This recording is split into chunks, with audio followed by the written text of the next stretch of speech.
If your music doesn't sound the way you want it to yet, there's a good chance you're making at least one of these 6 mistakes. I made all of them. Here's what they are and exactly how to fix them. Mistake number 1 is sleeping on music basics. This is where you click around hoping that things sound good, but you have no foundation as to what music is in the first place. It's like trying to cook without knowing what the basics of cooking are. If you try to make an Alfredo, for example, you have absolutely no clue what pasta is. Just adding random ingredients is going to not only be a waste of time, it's going to be probably disgusting unless you're some type of genius. Even though you don't need to know every single thing to get started, knowing just a little bit can make all the difference. Here's a fix for you. Taking a day or two just to understand the bare bones basics of how music works and what different elements there are within music can make all the difference in taking out the guesswork and being able to troubleshoot your song as to figuring out why it doesn't sound the way you want it to. My full beginner program is in the description. It's built around avoiding these mistakes. The second mistake first timers make: using too many sounds all at once. This often comes from wanting to sound more like the pros straight from day one. I get it, and I've been there. But adding more sounds is not the answer. But a lot of times the pros get their complicated elements just from 1 or 2 sounds that they use. They just know how to manipulate them properly to get the sound that they want. When I was first starting, I wanted to use every instrument out there and try to combine them all together, but that did not turn out as expected. Instead, it sounded muddy, it sounded non-cohesive, and it did not sound the way that I wanted it to. But once I started focusing on learning 1 to 2 instruments at a time, it made all the difference. I was able to further specialize into those instruments so that whenever something sounded off, I knew exactly what I needed to do in order to adjust it. So, the fix for you: just pick 1 or 2 instruments to start with. The main instruments that I learned to use first were within Flex. Learning this allowed me to learn what all of these knobs do in order to modify the sound. Number 3, analysis paralysis. This one's a big one. This is refusing to make anything for fear of doing it wrong. If you're studying and you're like, oh my goodness, I don't know exactly what to study first, just pick one thing and just go with it.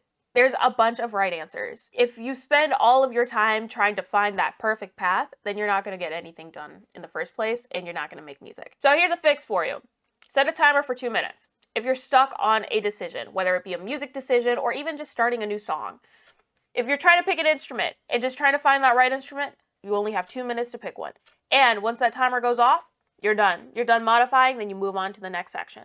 After adding a few more instruments, then you can go back and modify, and you have more data based on the additional instruments that you added. Just give it a shot and let me know how it goes in the comments. Number 4, falling into the tutorial trap. This is a huge one. Are you hoping that watching 5 hours of tutorial videos is going to magically turn you into a music making master? If that's the case, then curb your expectations. I spent so many hours trying to take notes on all the tutorials I could find on music making. And when I actually started getting into the music creation software, it was all useless. Even with all of the notes that I had, it did not turn me into that music making master that I had hoped to be.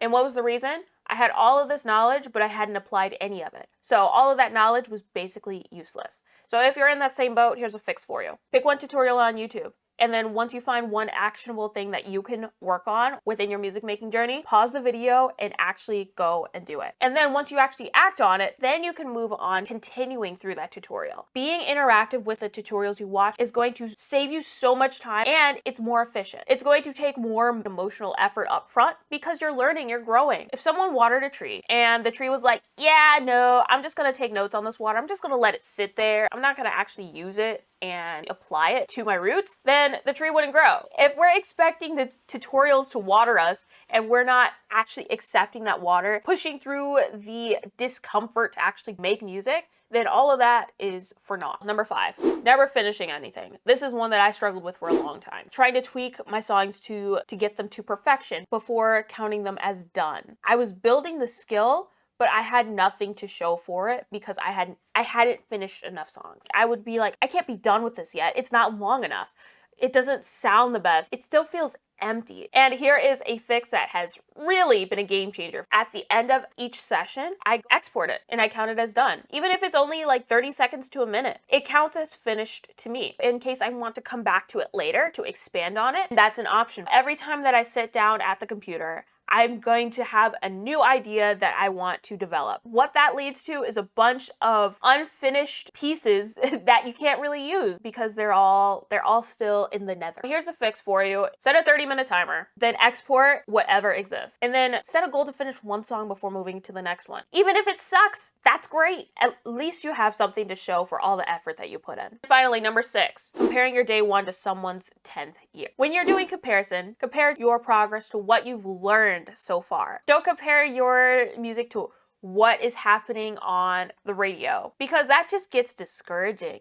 I know I did that when I was first starting and I'm like, why doesn't it sound right? And then I'm like, you know what? Maybe I'm just not cut out for music, which is a huge lie. Those lies get in. If you allow them to take root, you'll take a long break from music, and that break that you took, you could have spent actually working towards making better music. I've done the same thing multiple times throughout my music making journey. So that you avoid regret, keep working at it. Just give yourself grace. Just show up and sit at your computer and make something crappy. Make that the goal. And then export it at the end. We covered 6 of the biggest mistakes that first timers make in this video, and every one of these is fixable. And then a lot of these disappear after the first 5 to 10 songs. The important thing is you take action, and you take messy action. Once you start thinking about perfection, that is going to be your biggest enemy. So anyway, if you want more in-depth lessons like this, I have a full beginner program down in the description that will take you from zero music experience to creating your first song. Ciao, see you in the next one.